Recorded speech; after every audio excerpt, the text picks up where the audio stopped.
प्रिय छात्र छात्राओं, शुभ स्नेह आशीष।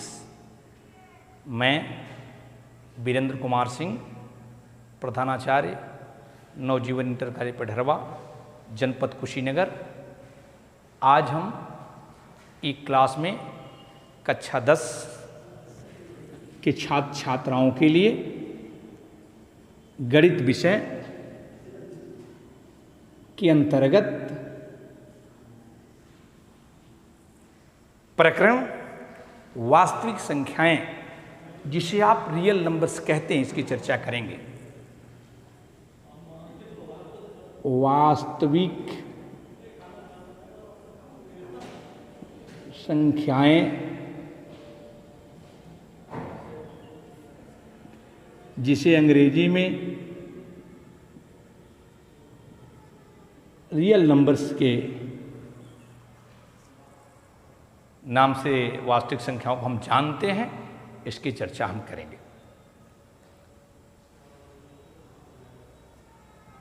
सबसे पहले हमें जिस चैप्टर्स के जिस नाम का अध्ययन करना है, पहले उसके बारे में जानना आवश्यक है। इसलिए पहले हम आपको बताएंगे जो आप कक्षा 9 में पढ़े भी हैं, लेकिन उसे शॉर्टेस्ट रूप करते हुए मैं आपको जोड़ना चाहूँगा कि किन संख्याओं को आप वास्तविक संख्याएं कहते हैं। और इसके लिए जानना आवश्यक है कि संख्याओं की उत्पत्ति कहाँ से हुई। वैसे तो हम ये कहते हैं कि आवश्यकता ही आविष्कार की जननी है। जैसे जैसे गणित में भी लोगों को आवश्यकता महसूस हुई, वैसे वैसे संख्याओं की खोज होती गई। और इन संख्याओं में सबसे पहले जिन संख्याओं की खोज मानी जाती है, इसके इतिहास से जो हमें पता चलता है, वो है प्राकृतिक संख्याएं। पहली संख्या जिसका नाम हम प्राकृतिक संख्याएं कहते हैं, और इन प्राकृतिक संख्याओं को नेचुरल नंबर्स के नाम से जानते हैं। तो पहले हम चर्चा करेंगे कि नेचुरल नंबर क्या है, प्राकृतिक संख्याएं क्या है। वे संख्याएं जिनकी उत्पत्ति गिनती के लिए की गई, गिनने के लिए की गई, उसे हम प्राकृतिक संख्याओं कहते हैं। और वो प्रारंभ होती है 1 से और उत्तरोत्तर आगे बढ़ती जाती है। अर्थात प्राकृतिक संख्याओं का जो शुभारंभ है 1, फिर 2, 3, 4, 5 up to 1 dot dot dot. ये डॉट डॉट डॉट इस बात को प्रदर्शित करता है कि ऐसे ही संख्याएं आगे बढ़ती जाती हैं, और ये कहाँ तक बढ़ती हैं इसकी हमें जानकारी नहीं है। बस शॉर्ट एक बात बताना चाहता हूँ, क्यों ऐसा है कि प्राकृतिक संख्याओं की सबसे बड़ी संख्या का ज्ञान हमें नहीं है। प्राकृतिक संख्या की सबसे छोटी संख्या 1 है, लेकिन एक प्राकृतिक संख्याओं का प्रगुण है कि जब हम किसी प्राकृतिक संख्या में 1 जोड़ते हैं, तो 1 जोड़ने के बाद अगली संख्या प्राप्त होती है। जैसे 1 में आपने 1 जोड़ा 2 मिला, 2 में 1 जोड़ा 3 मिला, 3 में 1 जोड़ा 4 मिला, 4 में 1 जोड़ा आपने 5 प्राप्त किया। ऐसे उत्तरोत्तर चलती गई। आप जब प्राइमरी स्तर पर पढ़े होंगे तो संख्याओं का क्रम इकाई, दहाई, सैकड़ा, हजार, 10,000, लाख, 10 लाख, करोड़, 10 करोड़, अरब, 10 करोड़, ऐसे अप टू 1 चलते हैं। तो संख और महासंख तक पढ़ते हैं। तो संख और महासंख में यदि मैं ये कहूं कि महासंख अंतिम संख्या है, तो उसमें 1 जोड़िए। चूंकि प्राकृतिक संख्याओं का ये प्रगुण है कि उसमें 1 जोड़ने पर अगली संख्या प्राप्त होती है, तो महासंख 1 हो जाएगी। फिर आप 1 जोड़ दिए, महासंख 2 हो जाएगी। फिर 1 जोड़िए, महासंख 3 हो जाएगी। महासंख 101 होगी, महासंख 1,01,000 होगी, महासंख 1 अरब होगी, नील होगी, पद्म होगी। फिर महासंख आएगा। फिर आपने 1 जोड़ा, चूंकि जो संख्या प्राप्त करेंगे 1 जोड़ देंगे, अगली संख्या प्राप्त होती है। इससे एक बात स्पष्ट हो गई कि प्राकृतिक संख्याओं की सबसे छोटी संख्या 1 होती है, लेकिन प्राकृतिक संख्याओं की सबसे बड़ी संख्या अज्ञात है। यदि आपसे कोई पूछता है कि इसे अज्ञात क्यों कहा गया, तो आप ये कह सकते हैं कि प्राकृतिक संख्याओं का यह गुण जो ये कहता है कि किसी भी प्राकृतिक संख्या में 1 जोड़ने पर अगली प्राकृतिक संख्या प्राप्त होती है, इसी गुण के कारण प्राकृतिक संख्याओं की सबसे अंतिम संख्या ज्ञात नहीं है। क्योंकि जिसको भी हम अपने अंतिम कहेंगे उसमें 1 जोड़ेंगे, उसके आगे संख्या बढ़ जाती है। दूसरी संख्या, इसी संख्या में 0 बढ़ा दिया, जिसे आप कहते हैं पूर्ण संख्या। और पूर्ण संख्याएं जिसे कहते हैं होल नंबर्स।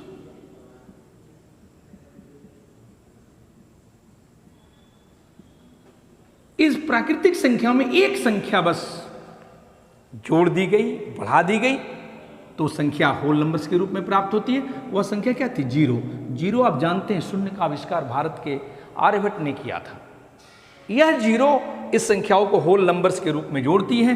प्राकृतिक संख्याओं में जीरो बढ़ा देने पर जो संख्या प्राप्त होती है उसे आप होल नंबर पूर्ण संख्याओं का नाम देते हैं। अप टू 1 ऐसे चलता है। ठीक इसी प्रकार से होल नंबर पूर्ण संख्याओं में सबसे छोटी संख्या जीरो तथा सबसे बड़ी संख्या का पता नहीं। ये आवश्यकताओं के अनुसार पता चल। जीरो की खोज क्यों हुई होगी आप विचार कर सकते हैं। 4 में 3 घटाते हैं 1 आता है, 7 में 2 घटाते हैं 5 आता है। लेकिन 4 में 4 घटाएं, जब तक हमें प्राकृतिक संख्याओं का ज्ञान था तो उसमें जीरो जब नहीं था तो हम उस जीरो की आवश्यकता हमें महसूस हुई कि 4 से 4 घटाने पर कौन सी संख्या प्राप्त होती है।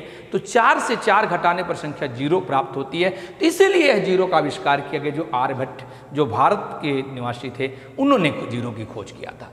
और इसके बाद फिर जैसे आप घटाते हैं, 4 से 3 घटा दिया, 7 से 2 घटा दिया तो प्राप्त करते हैं, संख्याओं में मिल जाता है, जीरो भी प्राप्त हो गया। लेकिन कभी ऐसा समय प्राप्त हुआ होगा जिसमें 4 से 7 घटाने की बात हुई होगी। तो 4 से 7 घटाने की बात जो हुई है, आपके होल नंबर्स में संख्या नहीं है, इसके बाद इस संख्या की खोज की गई जो ऋणात्मक होती है। और अब आज आप पढ़ते हैं कि 4 से 7 घटाने पर -3 प्राप्त होता है। तो ऋण संख्या इसमें जुड़ी और इस संख्याओं के बाद जो संख्या का नाम आया उसे हम पूर्णांक संख्या के नाम से जाते हैं। पूर्णांक कहते हैं जिसे अंग्रेजी में इंटीजर्स कहा जाता है।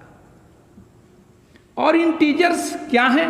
ये समस्त संख्याओं में जीरो के पहले जो संख्या है -1, फिर आ गया -2, फिर आ गया -3, अप टू 1 ऐसे चलता रहा। 0, 1, 2, 3 अप टू 1 ऐसे चलता रहा।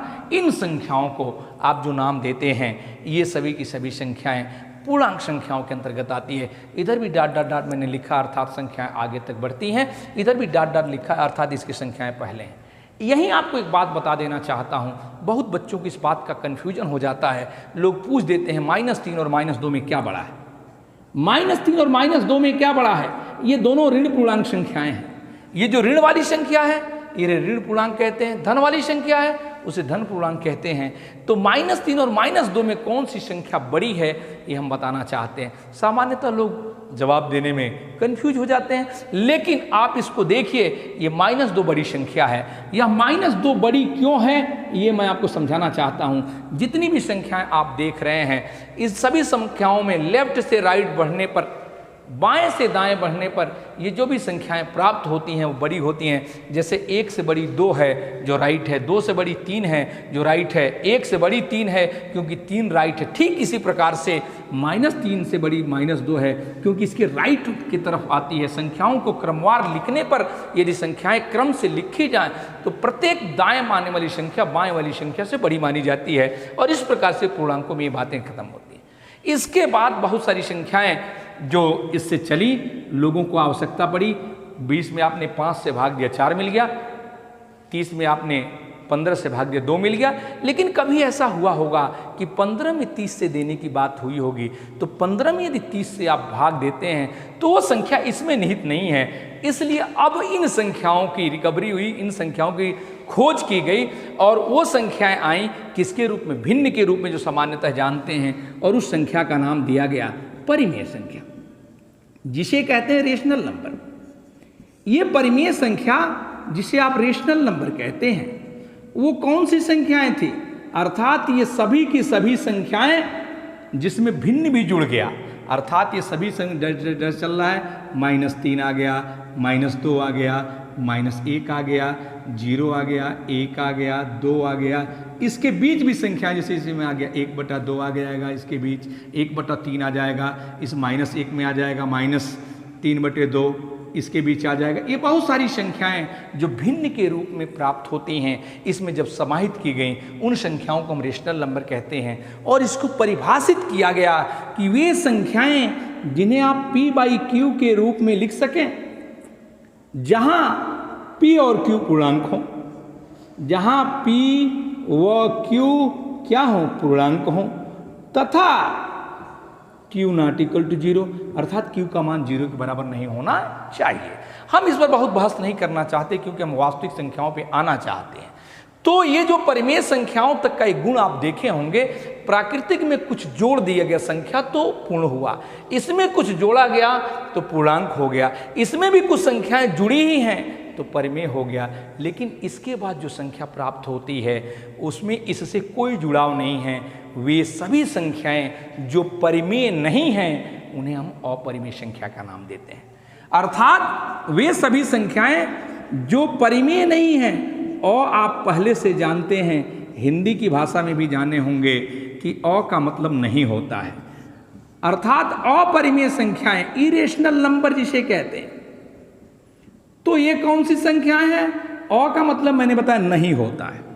जैसे सुरक्षित और उसको अ से जोड़ दिया, असुरक्षित, मतलब जो सुरक्षित नहीं है उसे आप क्या कह रहे हैं? असुरक्षित कह रहे हैं।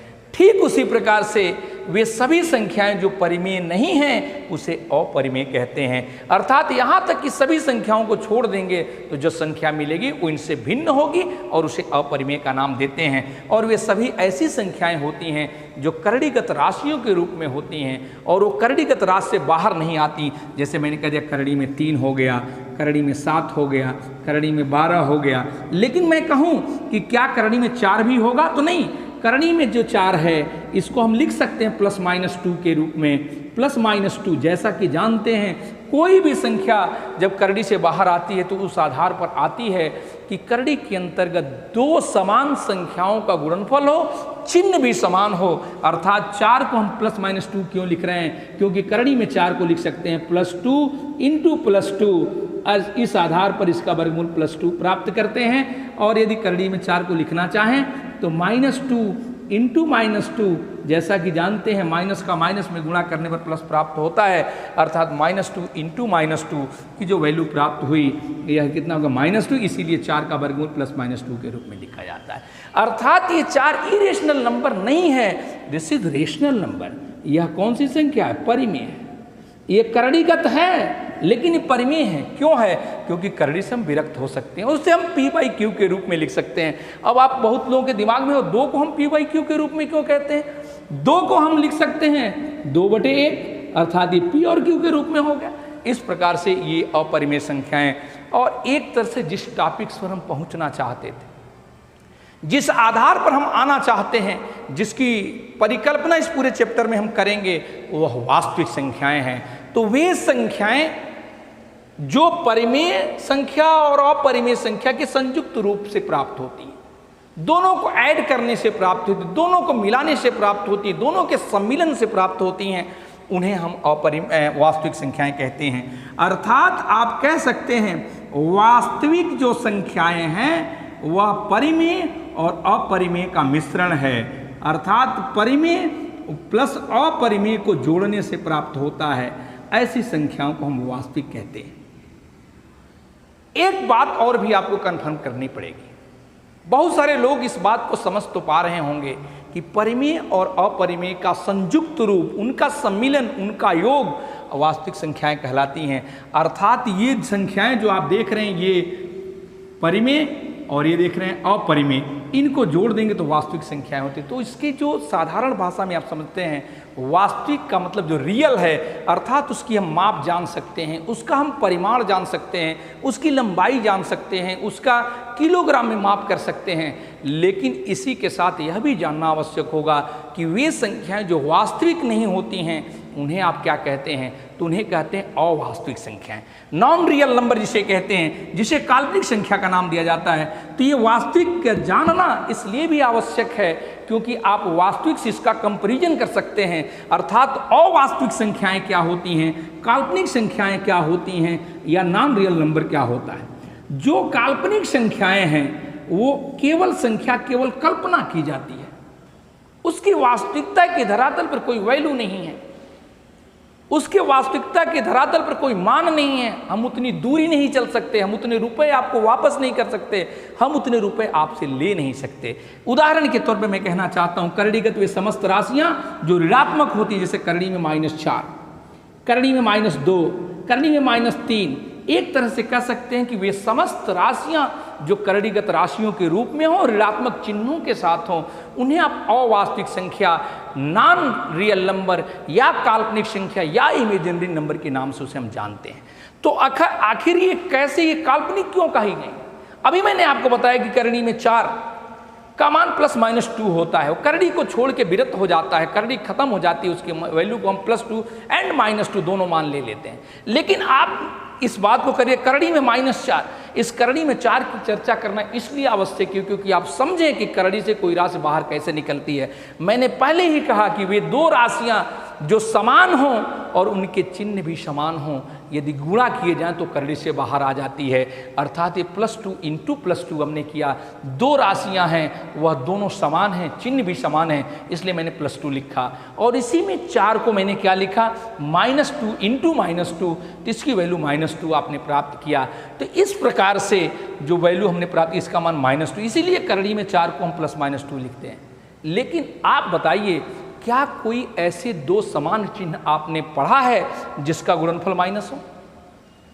कोई 2 समान चिन्ह ऐसे नहीं हैं जिनका गुणनफल माइनस प्राप्त हो, इसीलिए ये संख्या करणी से बाहर नहीं निकल पाती। और आप कहते हैं कि इस करणीगत राशि को हम चल नहीं सकते, इतनी दूरी नहीं चल सकते, इतना रुपया वापस नहीं कर सकते, इसलिए कभी भी करणीगत वे राशियाँ जो ऋणात्मक होती हैं केवल काल्पनिक हैं, उनकी केवल हम कल्पना कर सकते हैं, लेकिन वास्तविकता के धरातल पर उनका मान कितना है, वास्तविकता के धरातल पर कितनी दूरी है। हमने कोई कहे कि आप करणी में -4 करोड़ के मेरे कर्जदार हैं तो घबराने की बात नहीं है।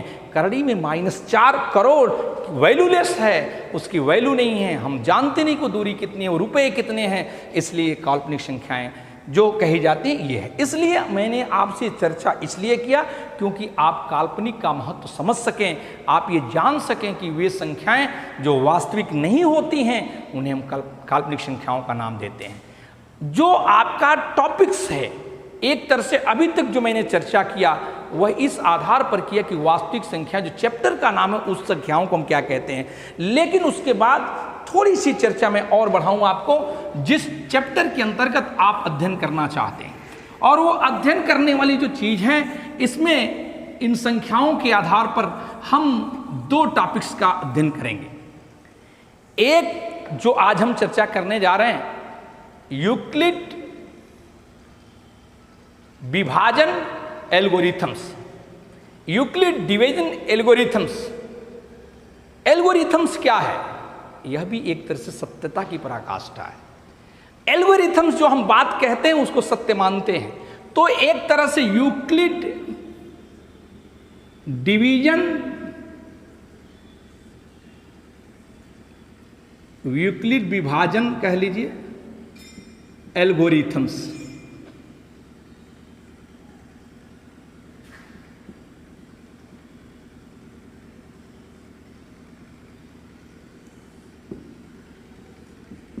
यूक्लिड्स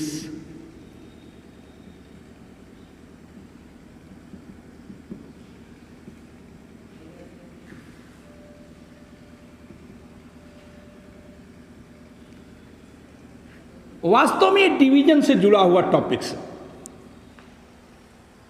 पूर्व में आपने पढ़ा होगा भागफल की प्रक्रिया, इसे नाम आज बस आप सुन रहे हैं यूक्लिड डिवीजन एल्गोरिथम्स, लेकिन आपने भाग दिया होगा।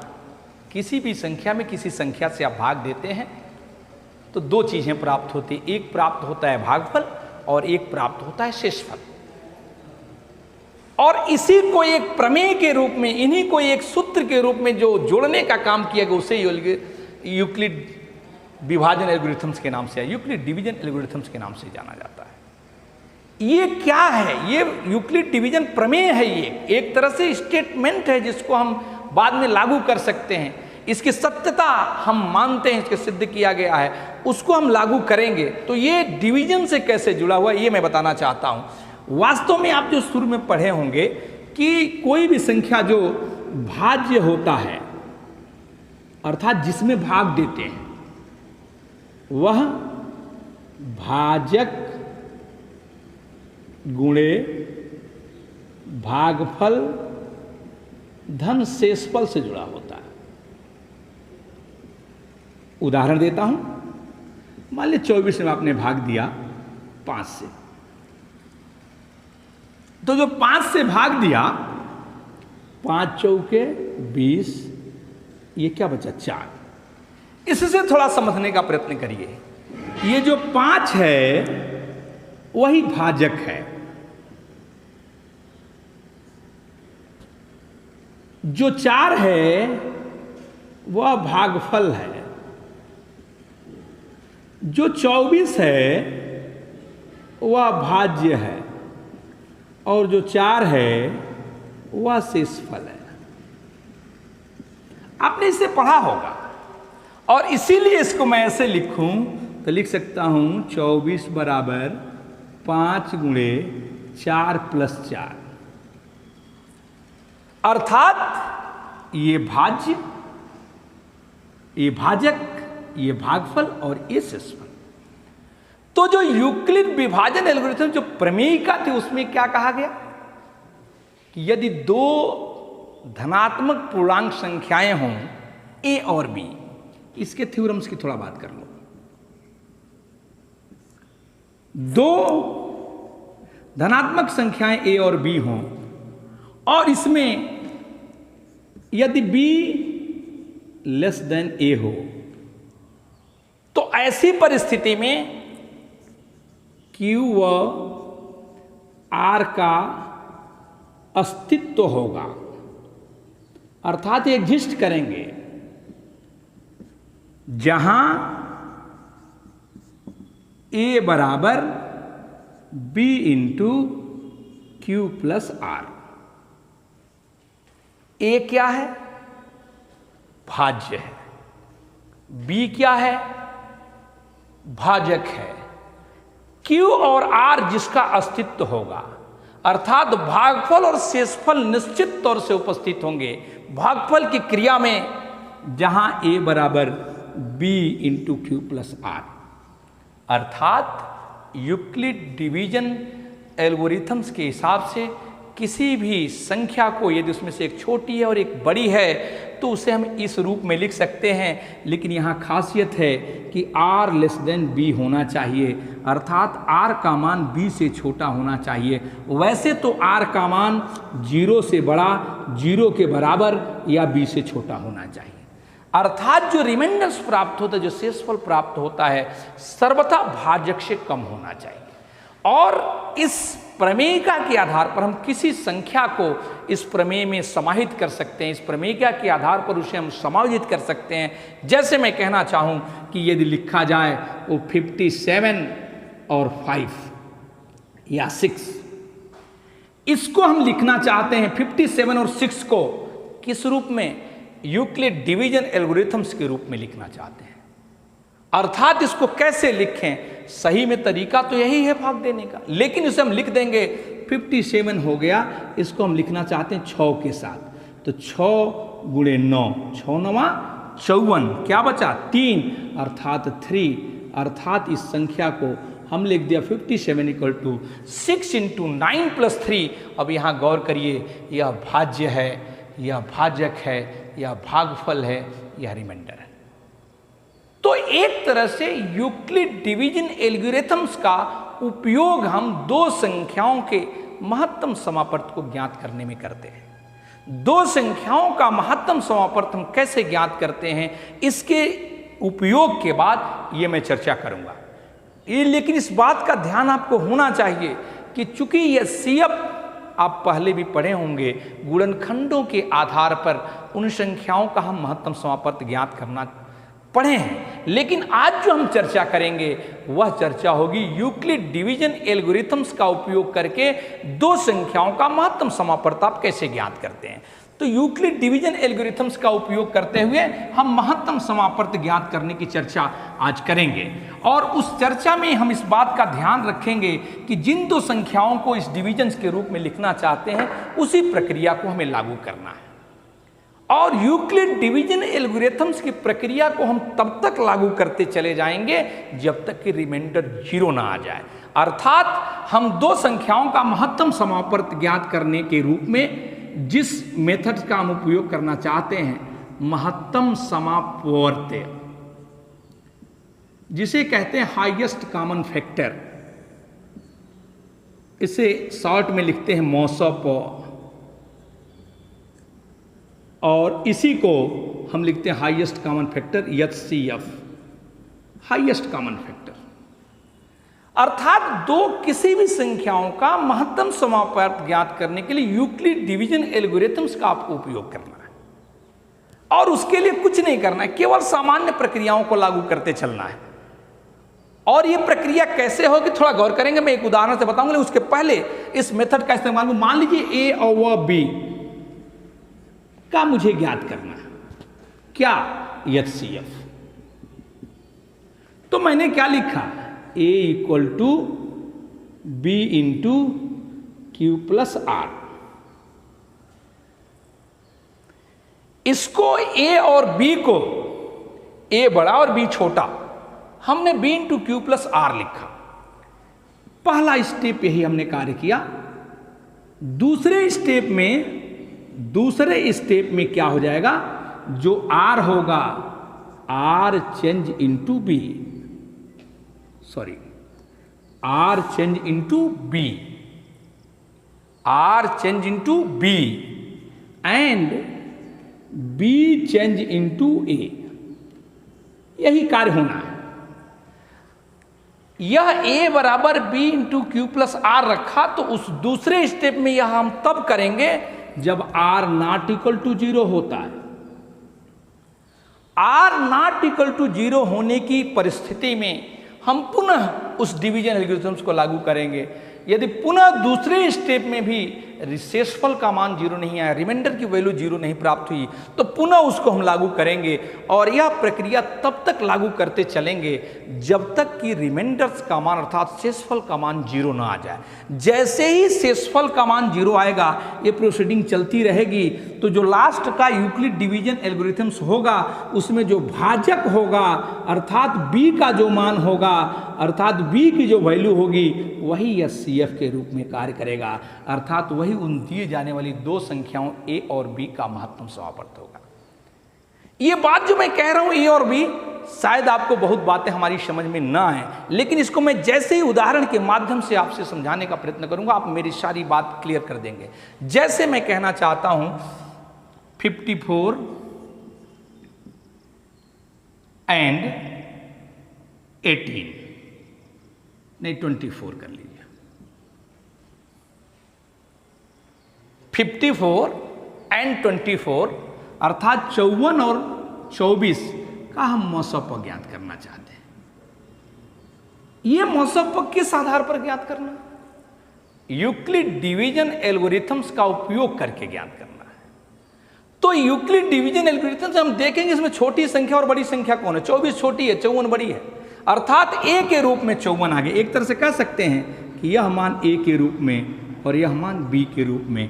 पहला स्टेप आप यूक्लिड डिवीजन एल्गोरिथम्स के हिसाब से लिखिए। यूक्लिड डिवीजन एल्गोरिथम्स के हिसाब से यदि मैं लिखूं तो लिखूंगा 54 इक्वल टू 24 इंटू Q और R क्या होगा, इसको मुझे तलाशना है। तो 24 से भाग देंगे, 24 दूनी 48, और क्या बचेगा 6। अर्थात इस स्टेप में Q का मान 2 है, R का मान 6 है। इसको गौर करिए, Q इक्वल टू 2 और R इक्वल टू 6। इस रूप में मैं तुलना करना चाहता हूं, तो इस 2 से मुझे मतलब नहीं है। मैंने कहा कि यदि रिमाइंडर 0 नहीं है, R बराबर जब 6 प्राप्त हुआ तो R इक्वल टू 6 इस बात को प्रदर्शित करता है कि R नॉट इक्वल टू 0। तो पुनः यही R, गौर करिए, R चेंज इंटू B, अर्थात ये छोटा पद हो जाएगा, भाजक के रूप में आ जाएगा। अर्थात 6 भाजक हो गया और ये 24 हो गया A के रूप में। अर्थात दूसरे स्टेप में A बराबर 6 हो गया और A बराबर 24 हो गया और B बराबर 6 हो गया। तो आप देख के बताइए क्या हो जाएगा। A बराबर 24, तो 24 बराबर 6 गुणे 4 प्लस 0। यहाँ रिमाइंडर की वैल्यू क्या आ गई, यहाँ जो शेषफल है जिसे आप रिमाइंडर के रूप में जानते हैं, अर्थात R की वैल्यू आ गई क्या, 0। अर्थात स्टेप आगे नहीं बढ़ेगा, यहीं पर ये मान आ जाएगा। और जो भाजक है अर्थात जो 6 है, आप यही आपका HCF हो जाएगा। अर्थात यूक्लिड डिवीजन एल्गोरिथम्स के हिसाब से जो आपने 24 और 54 का HCF ज्ञात किया, वह मान कितना प्राप्त हुआ, 6 प्राप्त हो गया। थोड़ा सा गौर करिए बस कि ये HCF 6 कैसे जो प्राप्त हुआ है, क्या हम पूर्व की परिस्थितियों को लागू करके ये दिखा सकते हैं कि 6 ही होगा? निश्चित दिखा सकते हैं। कैसे? थोड़ा गौर करिए। जो यूक्लिड डिवीजन मेथड्स हमने इस्तेमाल किया उससे HCF 6 हुआ। आप गुणनखंड भी तो पहले से पढ़े हुए HCF ज्ञात करने का, जिससे आप हाईएस्ट कॉमन फैक्टर करते हैं। तो 54 का गुणनखंड कर दें, 24 का गुणनखंड कर दें, 2 गुणे 27 अर्थात 3 गुणे 3 गुणे 3 हो गया, और 24 को कर दिया 2 गुणे 12 अर्थात 2 दूनी 4 तिहाई 12। और जो हाईएस्ट कॉमन फैक्टर है अर्थात इन दोनों दिए जाने वाले मानों में कॉमन हम ज्ञात करेंगे जो हाईएस्ट हो, क्योंकि जो महत्तम समापर्त की परिभाषा आपने पढ़ा होगा वह बड़ी से बड़ी संख्या जो दोनों संख्याओं को पूर्णतः विभाजित कर दे उसे हम महत्तम समापर्त कहते हैं। तो बड़ी से बड़ी संख्या जो हाईएस्ट कॉमन फैक्टर वही हम ज्ञात करना चाहते हैं। तो 54 और इसका गुणनखंड करने के बाद जो कॉमन है देखिए वो 2 है। कॉमन है जो कितना है? 3 है। क्या इसके अलावा कोई कॉमन है? कॉमन 2 भी है, लेकिन 2 नहीं चाहिए, हमें हाईएस्ट चाहिए। अर्थात 2 का ये 2 हो गया और 3 2 तिहाई 6, जिससे स्पष्ट हुआ कि यूक्लिड डिवीजन मेथड्स एल्गोरिथम्स के आधार पर, प्रमेयिका के आधार पर जिस HCF 54 और 24 को हमने ज्ञात किया वह 6 निकला। और यदि गुणनखंड विधि से हमने आपको स्पष्ट किया कि जो हमने ये महत्तम समापर्त यूक्लिड डिवीजन एल्गोरिथम्स का इस्तेमाल किया है वह भी 6 प्राप्त हुआ है। प्रिय बच्चों, इसका आप बार बार प्रैक्टिस करेंगे। आज की क्लास में बस इतना ही, शेष अगली मुलाकात होगी। धन्यवाद।